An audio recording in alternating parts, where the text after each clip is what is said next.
Don't be searching Officer Cabrera. He just had a detail.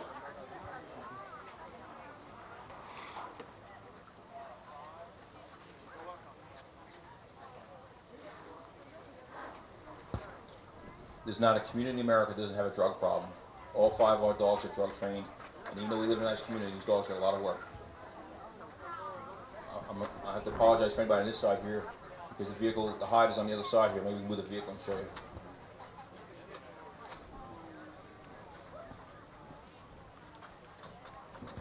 Here the dog's giving his alert, he's scratching, and hopefully he's going to look to get up under the vehicle and try to dig it out.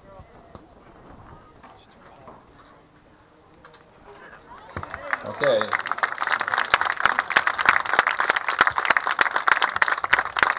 Drug training is very easy. We take the substance, whether it be marijuana, we roll it up in a canvas bag, we put it in a towel, we put it in 3 Ziploc bags and leave it overnight.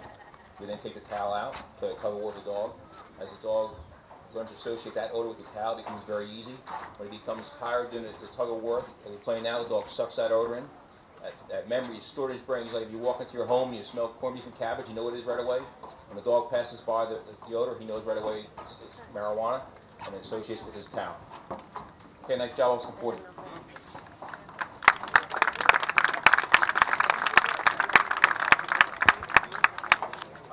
Now, as a chief, I know that police officers cost a lot of money to put in the street, and their benefits are expensive. So we've been trying to find a way to teach K9As to drive and write reports.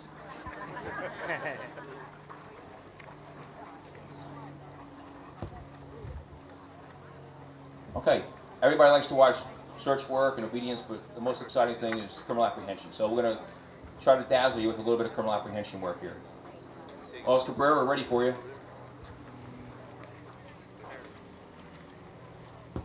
We're going to demonstrate the different phases of criminal apprehension as given in the USPCA. The officer is going to demonstrate what's called a false start. That'll be the first thing. The officer will tell his dog to stay, the bad guy ran 10 yards, the dog should stay in place. The next thing will be an actual apprehension, where the dog will go out, seize hold of the suspect, hold on to the officer, commands the dog to release. The officer will then go out and conduct a search of the bad guy and return to his dog.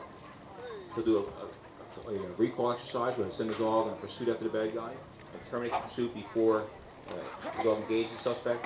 And then lastly, we'll demonstrate the apprehension on the gunfire. This will be the false start phase.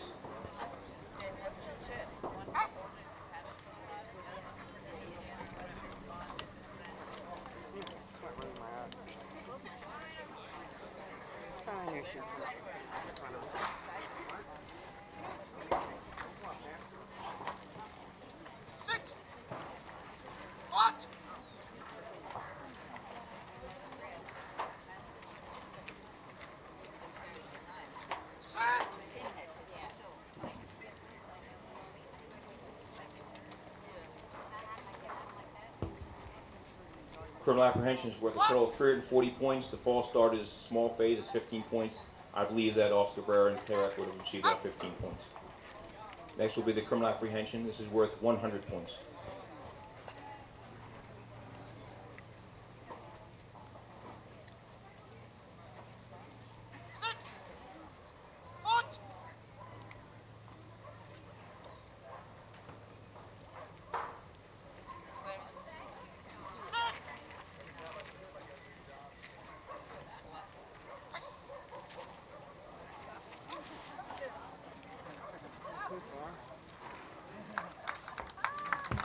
In competition, the dog has to cross the 20-yard line before the officer can run downfield.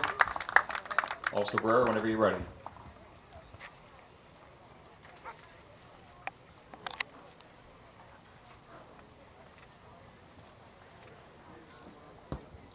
During this phase, the officer has 2 options. He can out the dog in front of the suspect, as Officer Cabrera did, or he can call the dog from the suspect back to his side 15 feet away.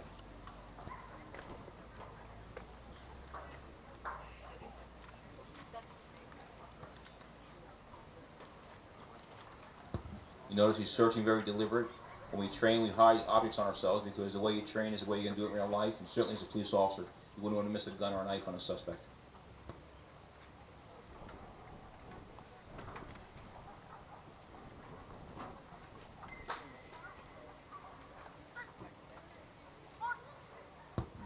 Nice job, Oscar Cabrera. I believe you can close that at 100 points. The next phase will be the recall. This is obviously one of the tougher things to teach a dog to do. When you teach them to apprehend a suspect, now you got to tell them to stop and come back when you want. So Oscar Cabrera is now going to do that exercise. That's worth 50 points. And there have been a lot of great dogs and great canine teams in competition that have lost top awards because they've blown a recall. This is an important thing for real life on the street.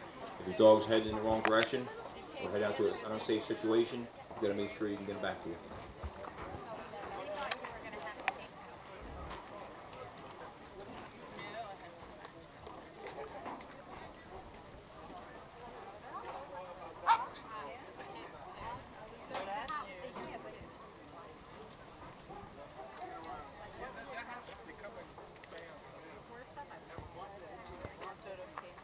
I hope it's not simulating that we're going to have a twister.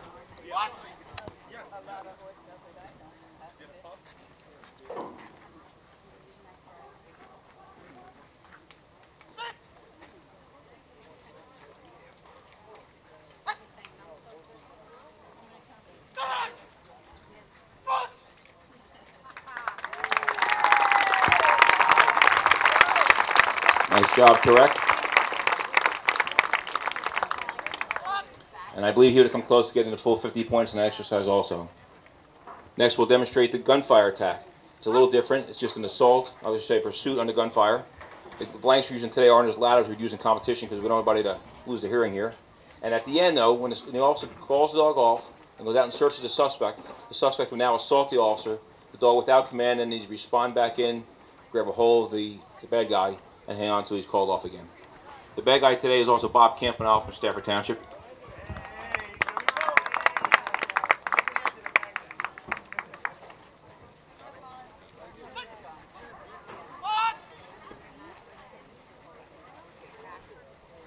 On this exercise, as soon as the gun is fired, the dog and man can go.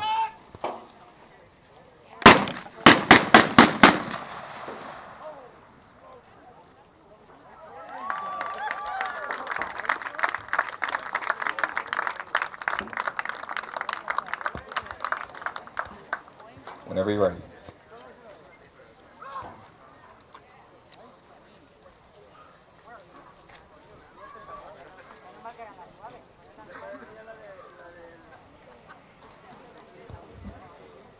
As we said, now the officer will go out and search the suspect, and at some point the suspect will assault the officer.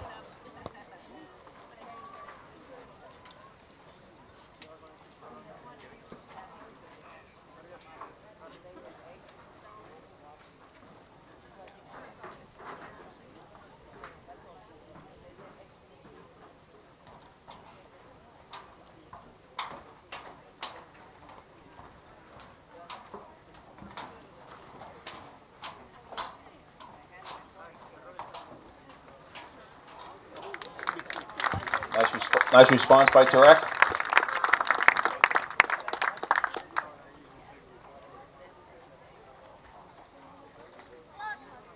That completes the criminal apprehension phase. At last year's national championships, the number one bite work dog in the country was also John Schweigert right here. He works in Malinois, so we have him locked in the car. And I know that it was a fraction of a point over top of Oscar Cabrera, so there's a little rivalry going into this year's national on who's going to take home that top dog bite work trophy. But based on today's performance, he's looking pretty good. Oscar Cabrera, thank you very much for your performance. Thank you for driving 1,100 miles to come out here today.